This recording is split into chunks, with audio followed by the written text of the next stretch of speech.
Assalamualaikum warahmatullahi wabarakatuh. Alhamdulillahirabbil alamin. Wassalatu wassalamu ala asyrafil anbiya'i wal mursalin wa ala alihi wa sahbihi ajma'in. Asyhadu an la ilaha illallah wa asyhadu anna Muhammadar Rasulullah. Allahumma shalli ala sayyidina Muhammad wa ala alihi wa sahbihi ajma'in. Amma ba'd. Apa kabar teman-teman semuanya? Alhamdulillah, ala kulli hal, semoga semuanya dalam keadaan sehat walafiat selalu. Amin ya rabbal alamin.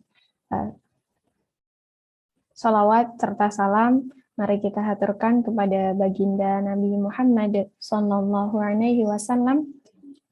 Allahumma shalli ala sayyidina Muhammad wa ala alihi wa barik wasallim, kepada keluarga beliau, sahabat beliau, dan semoga kita termasuk pengikut beliau yang kelak di yaumul kiamah mendapatkan syafaat dari beliau. Amin ya rabbal alamin. Insyaallah pada kesempatan kali ini Nikmah akan menyampaikan kultum yang Nikmah simak dari penyampaiannya Ustadz Umar Hidayat di telegramnya Manis, Majelis Manis nama telegramnya. Nah, beliau dituliskan oleh Ustadz Umar Hidayat. Beliau memberi judul pada tulisan beliau Mengantri Kebahagiaan. Yang beliau kasih judul besarnya itu masuk kategori sebagai kultum motivasi. Nah,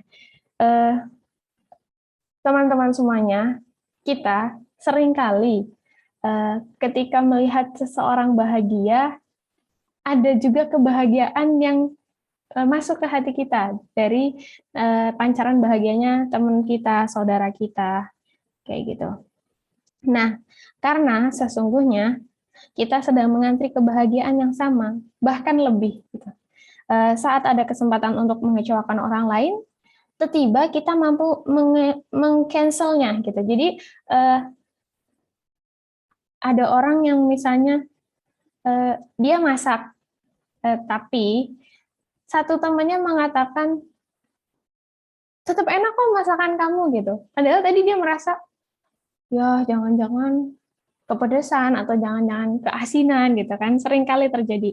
Nah kita bisa membuat dia itu dari rasa ya Allah aku kecewa sama masakan aku, tapi kita memberikan konfirmasi bahwa masakan dia tetap enak gitu. Itu kita menumbuhkan rasa bahagianya teman kita gitu.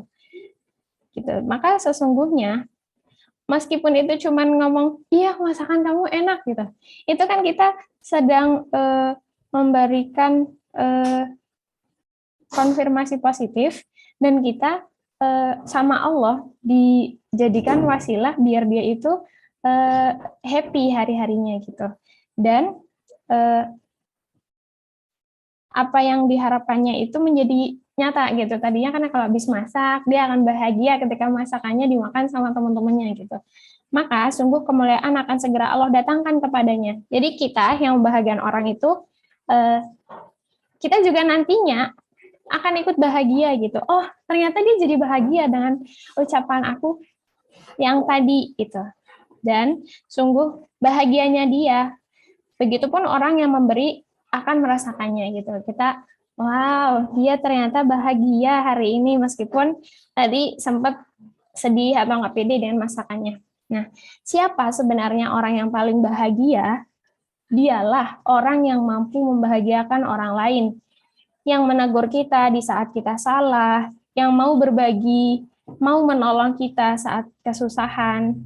Sebaliknya, untuk apa kita ini memiliki maksud hati, maksudnya kita hatinya tergerak menolong seseorang, dan kita menegur seseorang, menegur seseorang ketika dia berbuat buruk, menyusahkan orang lain, kita nggak ada niatan itu. Maksudnya kan kalau kita ngelihat teman kita butuh pertolongan, kalau pengen kita nyusahin dia, ya nggak usah lah hati kita tergerak untuk menolong dia gitu. Tapi seringkali kita menolak untuk jangan ditolong gitu. Tapi kita tergerak hatinya untuk menolong dia. Nah, Allah Subhanahu wa taala berfirman di Quran surah Al-Isra ayat 7 yang artinya, jika kamu berbuat baik, berarti kamu berbuat baik untuk dirimu sendiri.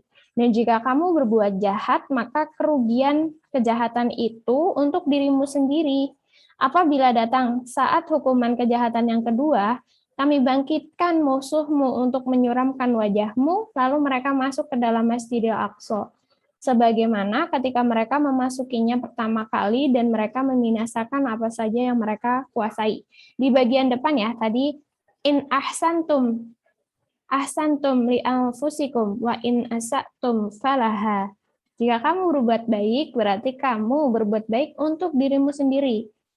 Jadi, kebaikan yang kita lakukan kepada teman kita sejatinya itu adalah kebaikan yang kita lakukan untuk membahagiakan diri kita sendiri. Ketika kita berbuat jahat kepada orang lain, itu pun akan berbalik kepada diri kita karena kita tuh sebetulnya sedang jahat sama diri sendiri gitu ya.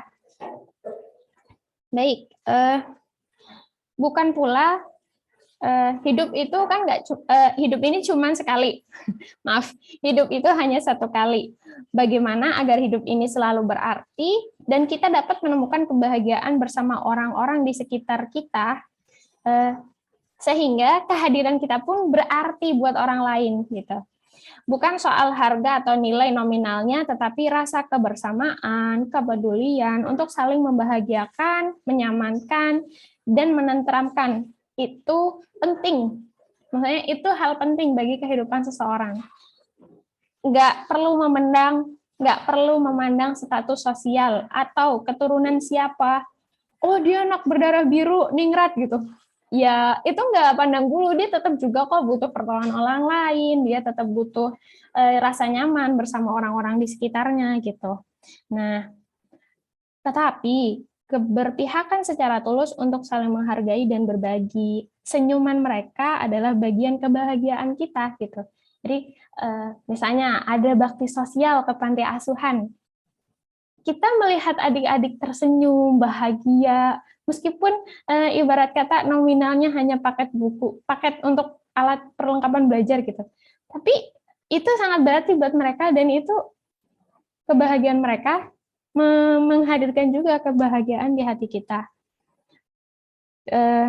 Sebab letak kebahagiaan itu ada di dalam hati, bukan nominal, bukan strata sosial gitu.